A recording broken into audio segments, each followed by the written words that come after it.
پسرو وینو دا د شهیدانو کور دا د باتورانو کور دا د باتورانو کور دا د باتورانو کور دا د باتورانو کور ساتو یې پسرو وینو دا د شهیدانو کور دا Good evening. Today is Tuesday, February 4, 2025. I'm Suleiman Talash and you're watching RTA News. During the 15th cabinet meeting led by Mullah Muhammad Hassan Akhund, the Prime Minister of the Islamic Emirate, economic, social and cultural issues were discussed, leading to important decisions. Maulavi Abdul Salam Hanafi, the administrative deputy of the Prime Minister, was assigned to meet with officials from the Ministries of Defense and Interior Affairs as well as the General Directorate of Intelligence to address the concerns of security personnel in remote areas. Additionally, a delegation was tasked with addressing the challenges faced by traders in Nangarhar province and ensuring their needs are addressed. Maulavi Fazl Muhammad Haqqani, the ambassador of the Islamic Emirate of Afghanistan to Iran, met with Nadariya Rahmadi, the director of Refugees and Population Affairs at Iran's Ministry of Interior Affairs. During their meeting, they discussed the challenges faced by Afghan refugees and explored potential solutions to address these issues.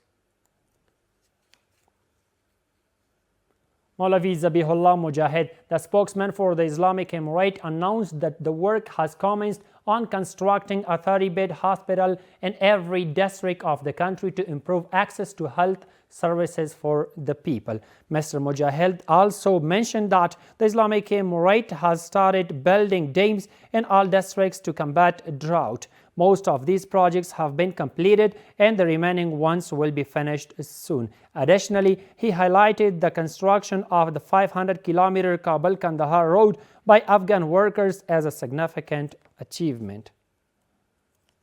The Minister of Public Health met with Kabul Governor Mullah Aminullah Ubaid to discuss the construction of hospitals in the districts of the province.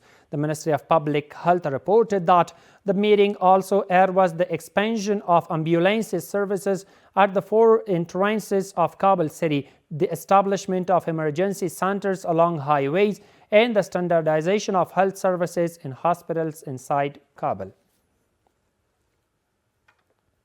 India plans to increase its humanitarian aid to Afghanistan by 2025. The Finance Ministry announced that the aid will rise from 50 crore Indian rupees to 100 crores. In response, the Ministry of Economy expressed appreciation for the humanitarian assistance from various countries, particularly India, noting that India is among the nations capable of supporting Afghanistan in the implementation of development projects.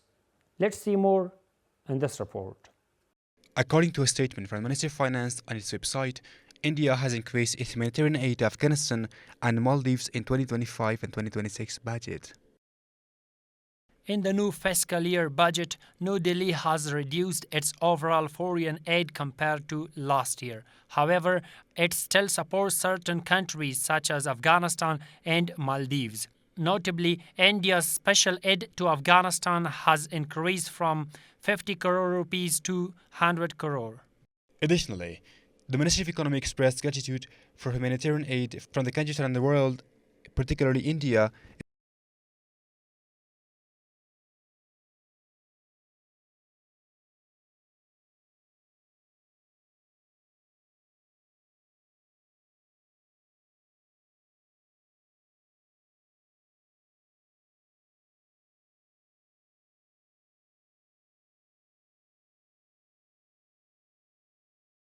Emphasizing that India is capable of assisting Afghanistan in executing infrastructure projects.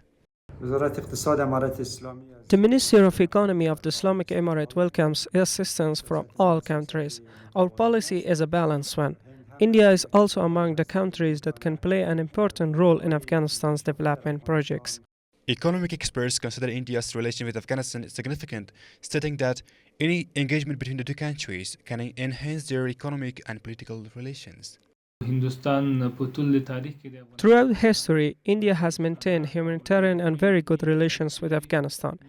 Expanding and strengthening these ties, as well as establishing strong relations with the new government, can benefit both countries economically, politically, and in terms of humanitarian interests. If this assistance continues, especially the humanitarian assistance, they can play a significant role in continuing their previous programs in Afghanistan. Economically, they can also bring about positive transformation in the country. The Indian Deputy Foreign Minister met with Maulawi Min Kharmataqi, the Foreign Minister of the Islamic Emirate of Afghanistan in Dubai, to discuss bilateral relations, the regional security situation, and humanitarian aid. The International Committee of the Red Cross, or ICRC, in Afghanistan has said that reports that its staff work from home due to security concerns are untrue. The organization added that its staff in all provinces, including Kabul, continue their work without any obstacles or delays.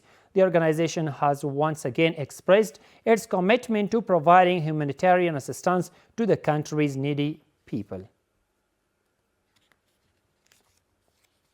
The Ministry of Transport and Civil Aviation reports that the Lashkargah Airport operates 5 flights per week, totaling more than 20 flights each month.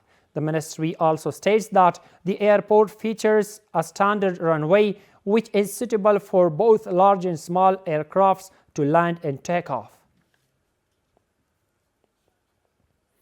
According to a special decree by the leader of the Islamic Emirate, 123 prisoners have been released from Nangarhar Central Prison and 198 others have received a reduction in their prison sentences. The released prisoners expressed their gratitude for the decree and promise not to commit any more crimes in the future. More details in this report.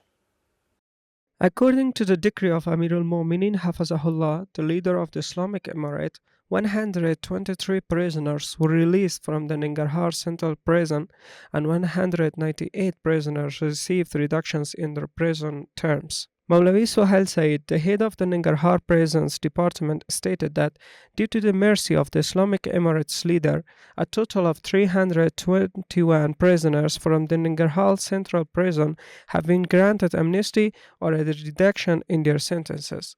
Based on the special decree of the Amir al-Mu'minin Hafazahullah, 321 prisoners were granted amnesty or sentence reductions from the Nangarhar Central Prison. From this number, 123 were included in the amnesty list, while 198 others received sentence reductions. Sulaiman Duran and Ashraf Khan, the prisoners who have been released from prison, welcomed the decree of the Islamic Emirates leader. They state that they will not commit any crimes any longer. I am extremely happy. My crime was related to drugs. I was arrested for drug-related charges. I committed the offense and was sentenced for 8 months in prison. I am truly grateful for the decree of Amir al-Mu'minin Hafazahullah, which has not only brought joy to me, but also to dozens of other intimates who have been released. We are very thankful for this decree. Today, the former prisons where torture used to take place no longer exist. For example, people were once subjected to serve punishment, but now all prisons have been transformed into schools and madrasas. I was sentenced to 8 months in prison. After serving 6 months, I was granted amnesty under the patron decree of the remaining 2 months. According to the officials, approximately 2,000 prisoners are housed in Nangarhar Central Prison. And the final one is that precious and semi-precious stones, including quartzite, beryl, and margarite, extracted from the Mawa mine in the Dawab district of Nuristan province, were sold at auction for a total value of 30 million Afghanis. Since the Islamic Emirate retook power, all mines in the country have been professionally extracted, and the revenue granted are being used for the development and betterment of the nation. That's all for tonight. Thank you so much for being with us. Have a good night. ساتوی پسرو